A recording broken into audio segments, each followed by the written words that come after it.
The Other Germany, the GDR. Conversations with Margot Honecker by Luis Corvalán. Chapter 3: The Hard Start. I think it would be interesting for you to tell what the GDR was like. For this reason, I propose that we talk about socialism in the German Democratic Republic, about the changes that took place there in all spheres, in the economy, in the political regime, in the living conditions, and in the conscience of the citizens, so that it is also clear how socialist society emerged. In his memoirs, Margot Honecker refers to Germany in the early post-war years. The Hitler regime, he writes, left a terrible inheritance. 6 million people paid with their lives for their plans to dominate the world. Millions of German soldiers were prisoners of war. Millions of refugees were on the roads, looking for a roof. There was practically no family that did not bear, in some way, the traces of the Nazi regime and the war. Factories and electrical and drinking water companies were severely damaged. The routes were interrupted, transport and telecommunication. Teaching and research institutions lay under the rubble. Most of the people thought only of the next day. Their thoughts revolved around a piece of bread or a roof to shelter in. How dramatic was the situation in the beginning? Indeed, it was. The war, which started from Germany, had returned to its point of origin. When, in October 1945, on the way to Hull, I walked with my brother for the first time. Dresden was nothing but rubble and ashes. I wept. None of her beauty had been saved. And then we were very happy when, with much sacrifice, a part of those places of civilization was rebuilt, admired by the whole world, also by these Western gentlemen. Then they said that they had received a ruined Dresden and that they had put things in order. The consequences of the war were disastrous in our territory. Of the 70% of German industry in the area occupied by the Western powers, 20% was destroyed. Only 30% of German industry was in the Soviet occupation zone, and 45% of it was destroyed.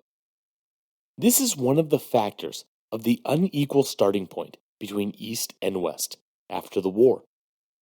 On the other hand, in the GDR territory, there was no noteworthy steel industry, no coal, and no significant shipyards. At the Seventh Party Congress of 1967, Honecker asked what would have happened to the capitalist gentlemen if in 1945 120 of the 124 ovens that were in all Germany and in the West had been in the East only 4. What would those gentlemen said if we had owned 93% of the steel industry and 7% of them? To this we must add that in our territory, the war industry was dismantled, and we paid Moscow the highest repair costs since the USSR had suffered the greatest damage. According to research by the Bremen historian, Professor Dr. Peters, the GDR had to assume 98% of war reparations for all of Germany. That resulted from the Potsdam Accords. Yes, the Potsdam Accords stipulated that Germany should pay compensation to the victors of the war. The Soviet zone, which was later the GDR, had to pay the USSR. Despite these starting conditions, despite the economic war against the GDR, it became a strong industrial country, internationally recognized as such. When you speak of economic warfare, you refer to the embargo policy against the GDR, the blockade based on the Hallstein Doctrine and the Marshall Plan, through which the U.S. invested billions of dollars in aid to Western Europe, including the western part of Germany. Yes, and with all that, they helped restore West German monopoly capital. With these plans, they wanted to build a dam to contain communism, save their interests, and prevent, as they said, that some countries fell into the hands of communists. Taking into account the economic and commercial boycott that came from the West, the abduction of specialists, the sabotage, as well as the fact that the territory of the East had always been much less industrialized than that of the West, and, finally, that the economic organism was the only one destroyed with the division of the country. Taking into account all these factors, you can measure what the working class, the peasants, and the scientists achieved, and what the people were capable of under socialism. Can you give some concrete information? For example, the volume of industrial production in the GDR territory was only 42.1% of what was produced in 1936. Between 1946 and 1979, that is, in just 30 years, industrial production increased 23 times. The GDR increased by almost 2.5 times the industrial production of Germany in 1936. However, only a quarter of the German population lived in it. In 1979, its agriculture produced 3.6 million tons of wheat, achieving self-sufficiency in this area. The national product grew 7.4 times from 1949 to 1997. Ultimately, the gross product depended on what could be consumed and to what extent the productive structure could develop qualitatively and quantitatively. The real monthly per capita income of the population increased by 58% between 1970 and 1979. As an investigation of the UN Development Program in 1987 indicates, in the item gross domestic product per capita, that of the 130 states taken into account, 110 were, in this very revealing aspect, below the GDR. All this data speaks for itself. Perhaps you could say something about how the transformation that ultimately produced such magnificent results took place. In 1946, a plebiscite in the industrial center of Saxony expropriated the industries of Nazi war criminals. Now, in 1948, business consortia in the Eastern Zone were owned by the people. In between them, the IG Farben, Krupp, Siemens, Fick, that is to say, those that made the most profit from the war and participated in the genocide. And the banks? The banks also became the property of the people. Under socialism, you don't do private business with people's savings. Tell me now, what happened to the small producers? Were they also expropriated? Along with social property, a private sector continued to exist until the 1950s. 23.5% of industrial production came from this sector of small and medium-sized owners. In the 1960s, semi-state companies owned by individuals and the state were created. These came to produce 6.5% of industrial production. Little by little, the co-owners of these companies sold their share to the state, and a large number of them continued to serve as directors. With small industries, which with agile manner met the requirements of light industry. And the artisans? Together with the artisan cooperatives, in which the piety belonged to the cooperative, and in addition to the state commercial companies and cooperative organizations, there were private merchants. These were essentially in charge of repair work and services of various kinds. They were there in the GDR throughout the entire time. But it would have been necessary to give its development a greater importance, as new needs had arisen that demanded their input. The transformation of the field. Let's look at the agrarian issue. I know that the Agrarian Reform was carried out immediately after liberation, that it was a profound reform, and that the latifundistas resisted it. How was that, and what did this reform consist of? In the fall of 1945, rural workers, together with workers in the cities, began the Agrarian Reform. On the one hand, it was a question of making the agricultural area that had been raised during the war usable. Animals, machines, and seeds were missing. Many peasants had not returned to their lands after the war. But the feeding of the town had to be assured. On the other hand, the political and economic power of the big landowners and Junkers had to be broken. The Prussian Junkers had been a reactionary stronghold from which many calamities had come. Did they compensate the great owners of the land? The land of 7,000 great latifundists, active Nazis, and war criminals, each with more than 100 hectares, and the land of banks and monopolies, was totally expropriated without compensation. The remaining private property, including that of the church, remained intact. The land was handed over to poor peasants, to the workers of the camp and the after-planted, which came from other parts of Germany, Poland, and other countries. About 550,000 people received land and became new peasants. They received it mortgage-free, as individual property and inheritable but invincible. This whole process unfolded amid fierce clashes with the most reactionary sectors. Of course, the reaction, with hatred and terror, and not without violence, tried to stop land reform.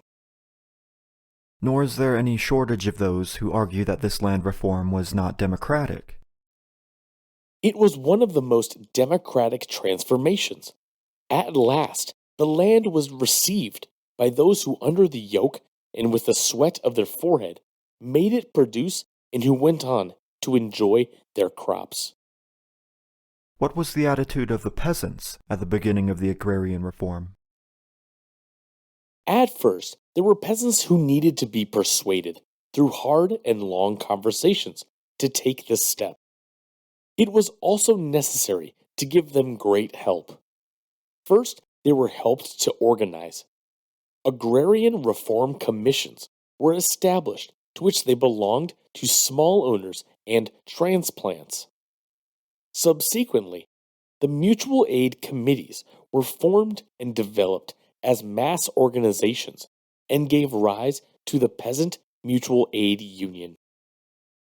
And the industrial workers, what role did they play? The Agrarian Reform Commissions also belonged to industry workers. More than 10,000 of these workers went to the countryside and passed on their fighting experiences to the new peasants. How and in what form was the land distributed? Were there state and collective estates like in the Soviet Union? No, there was no soil statization in the GDR. According to our conditions, various types of cooperatives were created. Type 1 and Type 2 were plant farmers only, while Type 3 was animal husbandry. In all three cases, the GDR peasants remained landowners. The statutes of cooperatives were considered and approved at peasant meetings. Between 1952 and 1960, nearly 1 million peasants decided on cooperatives. This wasn't easy. First, farmers should be convinced of the advantages of joint work. Only in this way, taking steps in the creation of economic conditions and in the understanding and predisposition of peasants, could it be successful. So over time, the goodness of cooperative work and the success of the agrarian reform were demonstrated. Yes, cooperatives were able to achieve a good economic performance. Modern forms and techniques of agricultural production were developed in the field, and the peasants came to participate in all the social achievements of the GDR. 90% of the workers in the field had a complete specialty, were teachers or specialized technicians. In the countryside houses, kindergartens and premises were built for cultural activities. Peasants were able to vacation. Of course, we face new demands and new tasks. And although agricultural production had taken giant steps, she demanded intense concern about new scientific, biological, and ecological problems and created new structures and methods in agricultural work. We should have made corrections because very quick steps had been taken towards great production. For example, the accelerated separation of production between the agricultural and the livestock was shown to be negative. And what happened after the disappearance of the GDR? The old owners received, in large part, their old possessions. This is despite the fact that in the early 1990s, it was established in the so-called 2+4 agreements, adopted in the early 1990s by the two German states, the RFA and the GDR, and the four victorious powers in World War II, that what was the product of the Agrarian Reform should not be changed. But it should be noted that, after the change, not a few cooperatives had survived, thanks to their struggle, and new forms of cooperatives have appeared that fight for their rights. Cooperative ownership in agriculture has shown its vitality. The fight against fascist ideology. It must have been difficult to implement a new political system instead of fascism. The hardest thing after 1945 was overcoming fascist ideology. Most of the German people were deceived. They believed in Germany's victory, and this to the bitter end. It took a great tenacity and consequence in the task of opening their eyes to people in the face of so much misery and pain caused by this war. It was far from popular to tell bitter truths, nor to go against a wall of qualms, enmities, fears, and hopelessness. How many times did I come home myself, hungry and cold, in the winter of 1946? Of encounters with young people, sometimes discouraged, other times hopeful of this youth that I was beginning to reflect on. Suddenly, young people didn't want to know anything about politics. But when they started thinking about their lives and in the future, they realized that they could not live in nothing, that everyone is responsible for their life, that oneself must do something. Of course, youth was deceived by false dilemmas of patriotism and anti-communism. Yes, but youth could not be held accountable for what had happened. It was therefore integrated from the outset into the reconstruction of the country. A great role played in working with youth, the discussion and struggle around the basic rights of the young generation. Among them was the right to vote at the age of 18, and to exercise responsibility functions in the state and economy. There was also the right to work and tire, to education and joy, conquests that were approved by the communal, provincial, regional parliaments, and the People's Chamber, not without discussion between the parties. All this made youth familiar with democracy and learned to assume their democratic rights and duties. In the early post-war years, there were surely many things in common between young and old in the quest to heal the wounds of war. Yes, the common yearning for fascism never prevailed again. Never again war. Anti-communist men, communists, socialists, men from different world visions who came from emigration, concentration camps, guerrilla prisons in different countries, partisan groups fighting in the Soviet Union and French resistance, now went together with Hitler's enemy Democrats to erect a democratic anti-fascist order. They were supported in the Eastern Zone by the Soviet occupation authorities. Starting in democracy demanded the mobilization of the capacities of all layers of the people. The decisive condition was to build the unity of the working class, the unification of both working parties, as well as the alliance with other parties and mass organizations. Communists and Social Democrats acted closely with the other democratic forces that had formed new parties and organizations, such as the Christian Democratic Union Party, the Christian Democratic Liberal Party, the German National Democratic Party, and the Peasants' Party, and organizations such as the Union of German Trade Unions, the Women's Organization, the Youth Organization, and the Cultural Union for Democratic Renewal.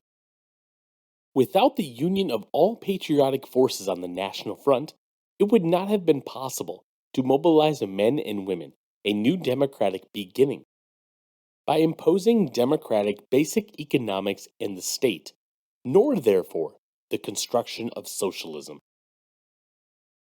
The system of political parties.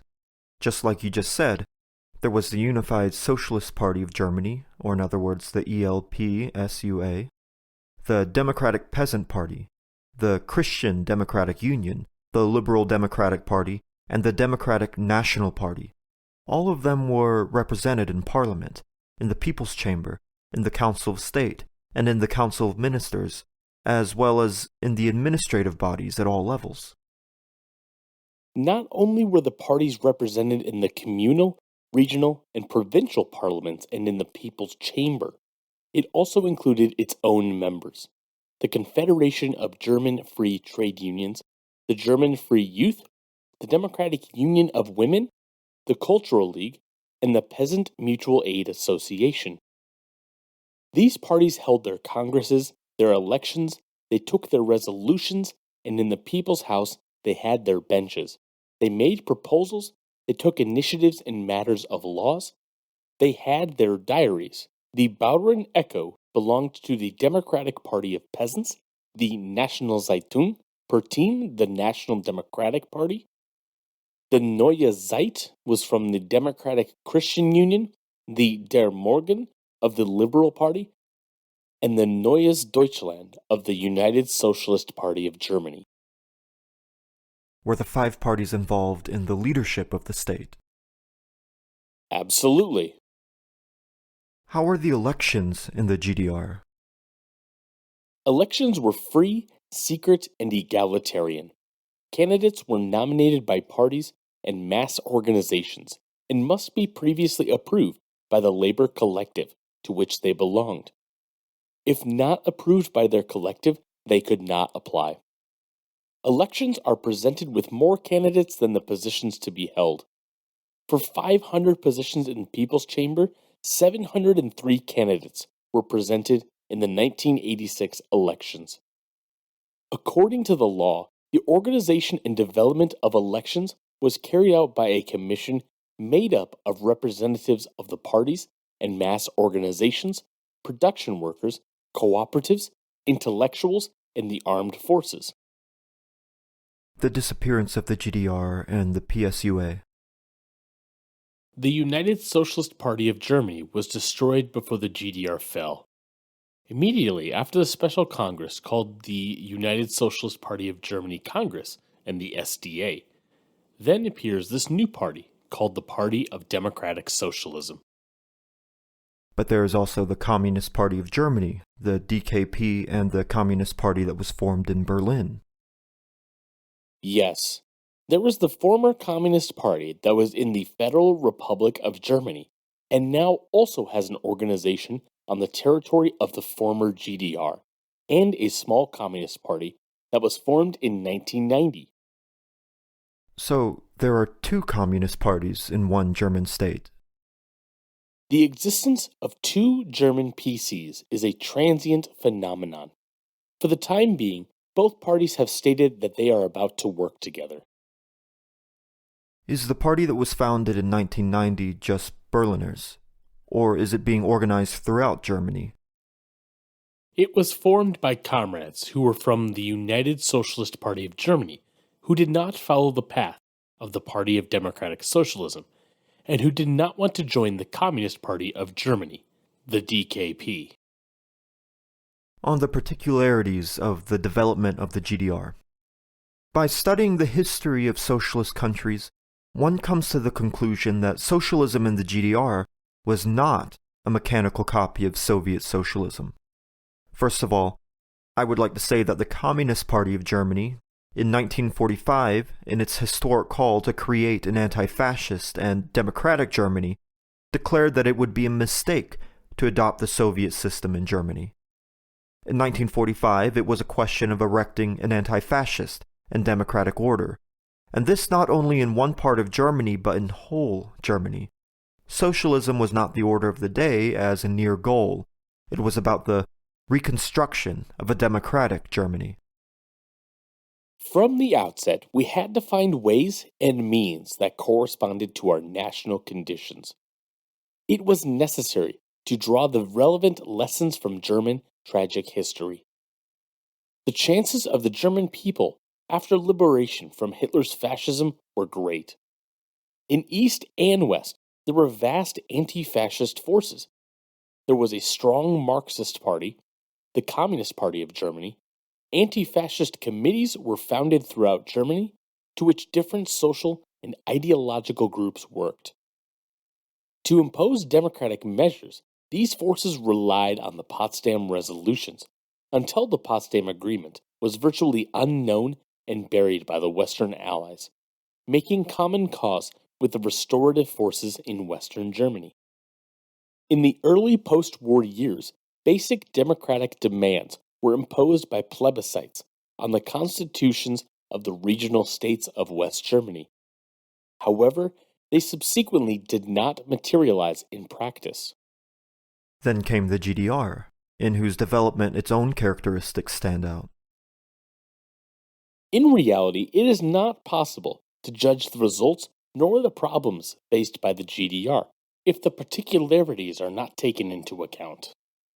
There were and are, in all the socialist countries, in those that were and in those that exist today, objective facts, productive forces that developed historically, different histories, cultural peculiarities, national specificities. Many of these factors act in this or that way in the phase of revolutionary changes, regardless of the decisions of this or that leadership. If these conditions, which act in real life, were sufficiently taken into account, it is flower of another coastal. In any case, I do not believe that we can speak of a quote-unquote socialist model dictated by Moscow. However, the GDR took much of the experience of the USSR.